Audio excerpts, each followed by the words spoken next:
وكثر من أمثالك. والآن أستاذ عبد السلام الباقوي سوف يقوم بكلماته الترحيبية لضيوف الشرف وللشخصيات وللحضور، فليتفضل مشكورا.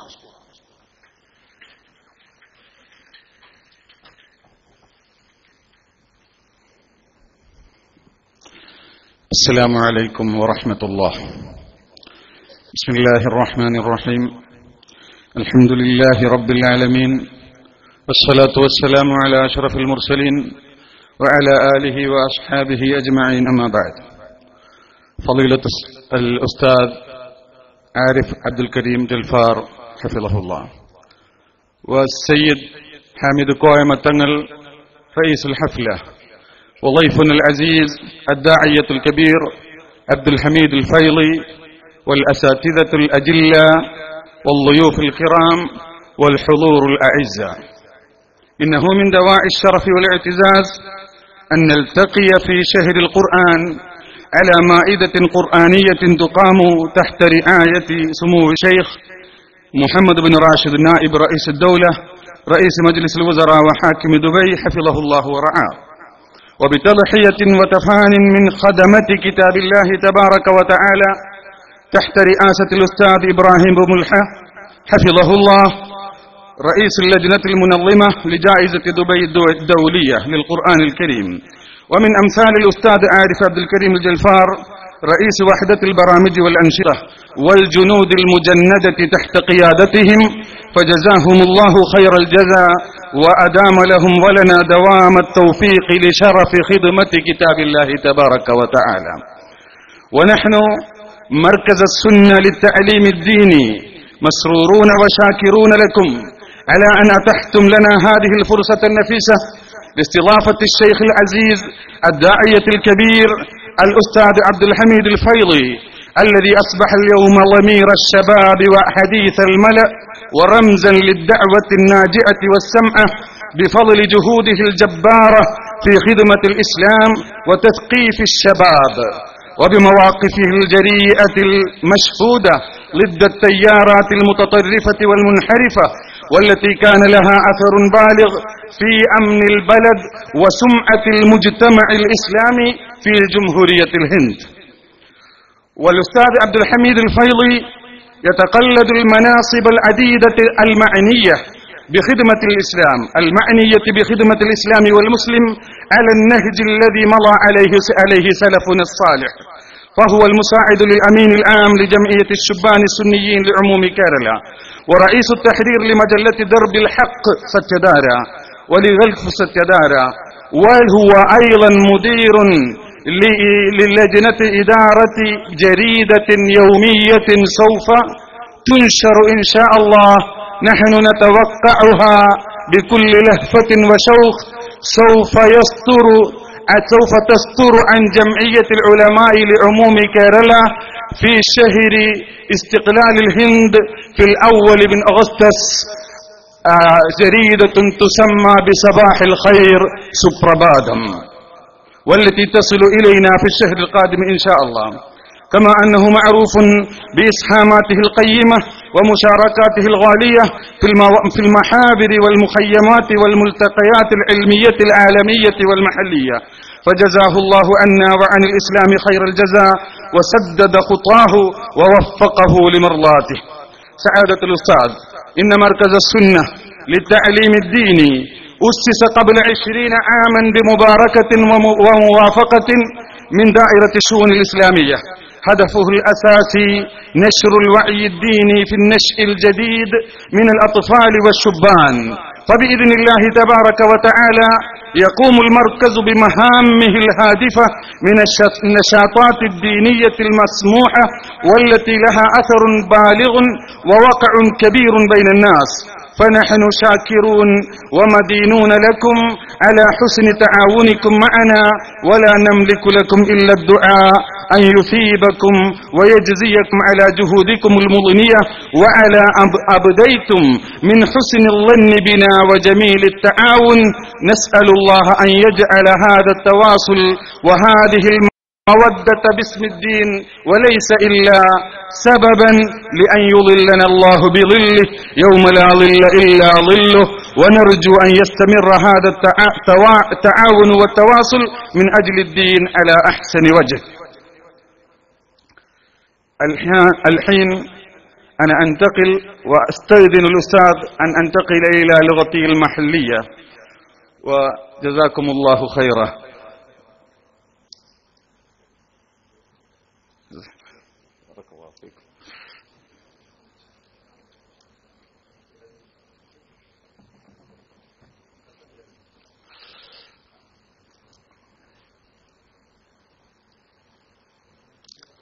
ആദരണീയരായ പണ്ഡിതന്മാരെ, സ്നേഹമുള്ള സഹോദര സഹോദരിമാരെ, സുഹൃത്തുക്കളെ, ഈ വൈകിയ വേളയിൽ നിങ്ങളുടെ സമയം കവർന്നെടുക്കാൻ ഞാൻ ഉദ്ദേശിക്കുന്നില്ല. എന്നിൽ അർപ്പിതമായത് ഇവിടെയുള്ള നേതാക്കളെയും സദസ്സിനെയും സ്വാഗതം ചെയ്യുക എന്ന കർത്തവ്യമാണ്. മാന്യ സഹോദരങ്ങളെ, അല്ലാഹു സുബ്ഹാനഹു വ തആല പരിശുദ്ധ ഖുർആനിൽ നമ്മെ പഠിപ്പിച്ചു, ഇന്നാ നഹ്നു നസ്സൽന ദിക്റ വ ഇന്നാ ലഹു ലഹാഫിളൂൻ.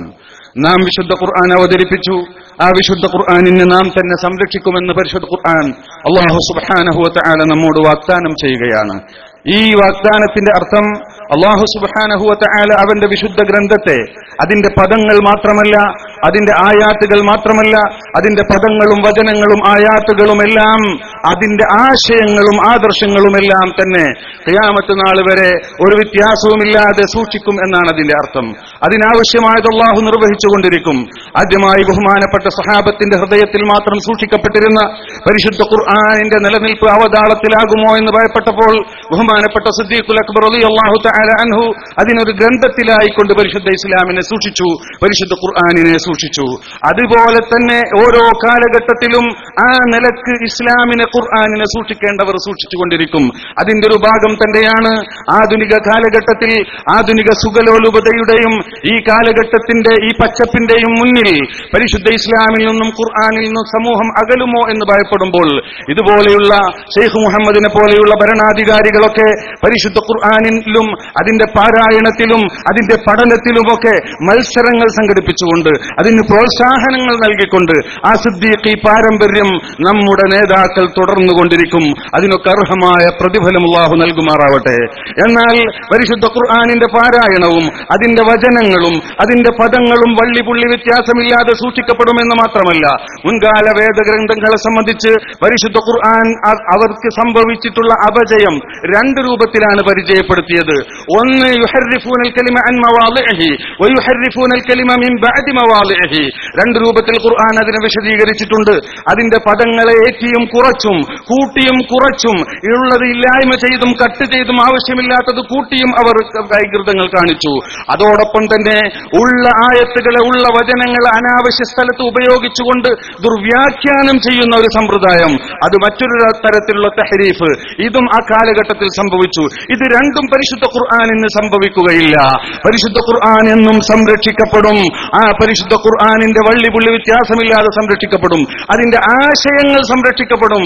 സഹാബത്തും താബിഈങ്ങളും ഏതു വിധത്തിൽ അതിനെ നമുക്ക് പകർന്നു തന്നോ, അതിനെതിരിൽ എപ്പോൾ ആര് വരുന്നുവോ അതൊക്കെ ഇവിടെ ഇല്ലായ്മ ചെയ്യാനുള്ള ആളുകളെ അല്ലാഹു സുബ്ഹാനഹു വ തആല നിയോഗിക്കും എന്നുകൂടിയാണ് ഈ ആയത്തിന്റെ താൽപര്യമെന്ന് മഹാന്മാരായ പണ്ഡിതന്മാർ നമ്മെ പഠിപ്പിക്കുകയാണ്. മുൻകാലങ്ങളിൽ പരിശുദ്ധമായ ദീനിൽ കൂട്ടിക്കടത്തലുകൾ നടത്തിക്കൊണ്ട് അള്ളാഹുവിന്റെ റസൂലിന്റെ മേൽ കള്ള ഹദീസ് ഉണ്ടാക്കിയ ഒരുപാട് ആളുകളുണ്ടായി. അവരെ പ്രതിരോധിക്കാൻ ഇമാമുന ശാഫിഈ, ഇമാമുന നവവി, ഇമാം ബുഖാരി, ഇമാം മുസ്ലിം റളിയല്ലാഹു അൻഹും അതുപോലെയുള്ള മഹാന്മാർ വന്നു. അതിലെ ആശയങ്ങൾ മാറ്റിത്തിരുത്തലിന് വന്നപ്പോൾ അതിന് ബഹുമാനപ്പെട്ട ഇമാമുന റാസി, ബഹുമാനപ്പെട്ട അശ്അരി തുടങ്ങിയുള്ള മഹാന്മാരായ പണ്ഡിതന്മാർ അതിനെ പ്രതിരോധിച്ചു. ഒരിക്കൽ ഹാറൂനുർ റഷീദിന്റെ ഭരണകാലത്ത് ഒരു കള്ള ഹദീസ് കെട്ടിമനഞ്ഞുണ്ടാക്കുന്ന ഒരു മനുഷ്യനെ തൂക്കിലേറ്റാൻ വിധിച്ചപ്പോൾ അയാൾ പറഞ്ഞു, നിങ്ങൾ എന്നെ തൂക്കിലേറ്റിയാൽ നിങ്ങൾ കുടുങ്ങും. ആയിരക്കണക്കിന് ഹദീസാണ് ഞാൻ ഉണ്ടാക്കിയിട്ടുള്ളത്, ഇത് വേർതിരിക്കാൻ നിങ്ങൾക്ക് സാധ്യമല്ല എന്ന് പറഞ്ഞപ്പോൾ ബഹുമാനപ്പെട്ട ഹാറൂനുർ റഷീദ് അദ്ദേഹത്തോട് പറഞ്ഞു, ഐന അൻത യാ അദുവല്ലാഹ് മിൻ അബി ഇസ്ഹാഖിൽ ഫിസാരി വബ്നിൽ മുബാറക്. എടോ മനുഷ്യ, അള്ളാന്റെ റസൂലിന്റെ മേൽ ഒരിക്കൽ കള്ളം പറഞ്ഞ നിന്നെ വിശ്വസിക്കാൻ സാധ്യമല്ല. അതുകൊണ്ട് നീ പറഞ്ഞിട്ട് ഇനിയുള്ളതൊന്നും തിരുത്താൻ സാധ്യമല്ല. ഞങ്ങൾക്ക് സഹീഹ സഹിഹായ ഹദീസും അല്ലാത്തതും വേർതിരിക്കാൻ നിന്റെ ആവശ്യമില്ല. ഇവിടെയുള്ള ഇബ്നുൽ മുബാറക്കും അതുപോലെയുള്ള പ്രഗത്ഭരായ പണ്ഡിതന്മാർ മണിമണിയായി പതിരിൽ നിന്ന് നെല്ല് വേർതിരിക്കുന്നത് പോലെ വേർതിരിച്ച് പരിശുദ്ധ ദീനിനെ സംരക്ഷിക്കുക തന്നെ ചെയ്യും എന്ന് പറഞ്ഞുകൊണ്ട് അവരെ കൊലപ്പെടുത്താൻ ഹാറൂനുർ റഷീദ് കൽപ്പിച്ചു.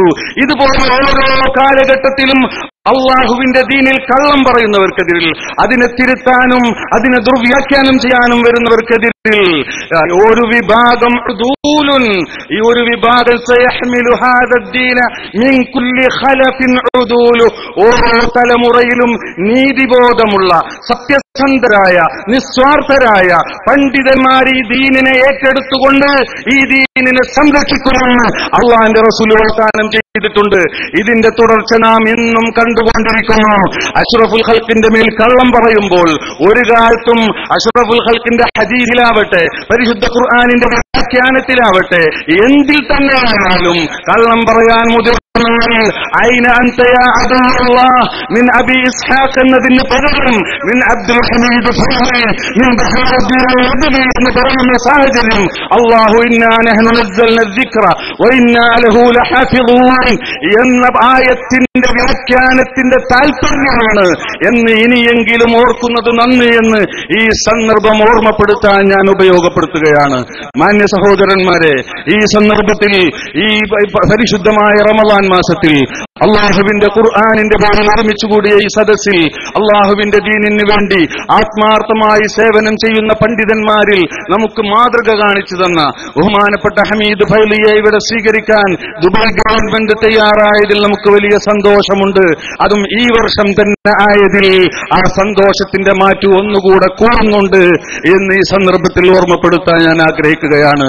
അതുകൊണ്ട് വളരെ ആത്മാർത്ഥമായി വളരെയധികം പ്രയാസപ്പെട്ടുകൊണ്ട് കാലഘട്ടത്തിന് വേണ്ടി ആവശ്യമായത് ചെയ്തുകൊണ്ടിരിക്കുന്ന ഞങ്ങളുടെ മാന്യ സുഹൃത്ത് അബ്ദുൽ ഹമീദ് ഫൈലി അടക്കമുള്ള ഞങ്ങളുടെ നേതാക്കളോട് ഞങ്ങൾക്ക് പറയാനുള്ളത്, നിങ്ങളുടെ പ്രവർത്തനം ഈ അകലെ നിന്ന് ഞങ്ങൾ നോക്കിക്കാണുകയും ഞങ്ങൾ ആത്മാർത്ഥമായി ഞങ്ങളാലാവുന്ന സേവനം നിങ്ങൾക്ക് വാഗ്ദാനം ചെയ്യുകയും അതിലൊക്കെ ഉപരി ഞങ്ങളുടെ മനസ്സ് ആത്മാർത്ഥമായി നിങ്ങൾക്ക് വേണ്ടി പ്രാർത്ഥിച്ചുകൊണ്ടിരിക്കുകയും ചെയ്യുന്നുണ്ട്. ഈ സമൂഹം ഒന്നായി ദുആ ചെയ്തുകൊണ്ടിരിക്കുന്നുണ്ട് എന്ന സന്തോഷ വാർത്ത ഞങ്ങൾ ഈ അവസരത്തിൽ ഈ സമൂഹത്തെ പ്രതിനിധീകരിച്ചുകൊണ്ട് നിങ്ങളെ അറിയിക്കാൻ ആഗ്രഹിക്കുകയാണ്. നിങ്ങളുടെ സേവനത്തിന് നൽകാൻ ഞങ്ങളുടെ കയ്യിലൊന്നുമില്ല. ഞാൻ എല്ലാവർക്കും വേണ്ടി പറയട്ടെ, ലാ ശൈഅ ഇൻദി മാ ഉകാഫിഉ സഅയകും സിവാ അന്നനി അർജുൽ ഇലാഹ വഅസ്അലു ഹമാകും ഇലാഹൽ അർശി ദുഖറദീനി വഅയ്യദകും ബിർറൂഹി മഹ്മാ തുനാളിലു എന്ന് പറഞ്ഞുകൊണ്ട് ബഹുമാനപ്പെട്ട അബ്ദുൽ ഹമീദ് ഫൈസിയെ ഈ വേദിയിലേക്ക് സ്വാഗതം ചെയ്യുകയാണ് ഞാൻ ആദ്യമായി. പിന്നീട് ഇവിടെ സന്നിഹിതരായിട്ടുള്ള നമ്മുടെ നേതാക്കളെല്ലാവരെയും, പ്രത്യേകിച്ച് നമുക്ക് നേതൃത്വം നൽകുന്ന ബഹുമാനപ്പെട്ട സയ്യിദ് ഹാമിദ് കോയമത്തങ്ങൾ, ബഹുമാനപ്പെട്ട ബഹാവുദ്ദീൻ ഉസ്താദ്, ബഹുമാനപ്പെട്ട യുവൻ ഉസ്താദ്, അതുപോലെ അബ്ദുൽ ഗഫൂർ ഉസ്താദ്, ബഹുമാനപ്പെട്ട PA ഇബ്രാഹിം ഹാജി, അൽഹംദുലില്ലാ അദ്ദേഹം ഇന്ന് നമ്മുടെ സദസ്സിൽ മറ്റ് പലതും മാറ്റിവെച്ച് ഇവിടെ എത്തിയിട്ടുണ്ട്. അള്ളാഹു ദീർഘായുസ്സും ആഫിയത്തും നൽകുമാറാവട്ടെ. ബഹുമാനപ്പെട്ട റഹ്മാൻ ഫൈസി, ബഹുമാനപ്പെട്ട KMCCയുടെ നേതാക്കളായ ഇബ്രാഹിം ഇളയത്തിൽ സാഹിബ്, ഇബ്രാഹിം മൂർച്ചാണ്ടി സാഹിബ്, ബഹുമാനപ്പെട്ട മുഹമ്മദ് അലി സാഹിബ്, കുട്ടി ഹസൻ മുസ്ലിയാർ, അതുപോലെ നമ്മുടെ മറ്റൊരു ഗസ്റ്റായി ഇവിടെ എത്തിയിട്ടുള്ള ചെറുപ്പകാലം മുതൽ തന്നെ തന്റെ വശ്യമായ ശൈലിയിലൂടെയും തന്റെ പ്രഗത്ഭമായ പ്രസംഗ വൈഭവത്തിലൂടെയും സമൂഹത്തിന്റെ മനം കവർന്നിട്ടുള്ള ബഹുമാനപ്പെട്ട മഅ്മൂൻ ഹുദവി, ഇവരൊക്കെ നിങ്ങൾക്ക് പ്രസംഗിച്ചു തരാനുണ്ട്. അതുകൊണ്ട് ഞാൻ നിർത്തുന്നു. ഞാൻ നീട്ടിയിട്ടുണ്ടെങ്കിൽ നിങ്ങൾ ക്ഷമിക്കണമെന്ന് സവിനയം അപേക്ഷിച്ചുകൊണ്ട് എന്റെ മാന്യ സഹോദരങ്ങളെ, പരിശുദ്ധ ഖുർആൻ നൽകുന്ന ആത്മീയ പാതയാണ്, ആത്മീയ ശുദ്ധിയുടെ പാതയാണ് ഇവിടെ വിവരിക്കപ്പെടുന്നത്. ആത്മീയ ശുദ്ധിക്ക് ആദ്യം വേണ്ടത് സാമ്പത്തിക ശുദ്ധിയാണ്. അതുകൊണ്ട് ആത്മീയ ശുദ്ധിയിൽ അതിന്റെ മുഖദ്ദിമയായ സാമ്പത്തിക ശുദ്ധിയെ സംബന്ധിച്ച് പരിശുദ്ധ ഖുർആൻ വിഭാവനം ചെയ്യുന്ന സാമ്പത്തിക വ്യവസ്ഥിതിയെ സംബന്ധിച്ച് ബഹുമാനപ്പെട്ട അബ്ദുൽ ഹമീദ് ഫൈസി നിങ്ങളോട് സംസാരിക്കും. അതിനുശേഷം വിശാലമായ ആത്മീയ പാതയെ സംബന്ധിച്ച് ബഹുമാനപ്പെട്ട മഅ്മൂൻ ഹുദവിയും നിങ്ങളോട് സംസാരിക്കും. അതുകൊണ്ട് ഒറ്റ വാക്കിൽ ബഹുമാനപ്പെട്ട ഹംസ ഹാജി അടക്കം മറ്റ് സ്റ്റേറ്റുകളിൽ നിന്ന് വന്ന എല്ലാ നേതാക്കളെയും എല്ലാ സഹോദര സഹോദരിമാരെയും എല്ലാവരും സജീവ നമ്മുടെ പ്രവർത്തനങ്ങളെല്ലാം സ്വീകരിച്ചു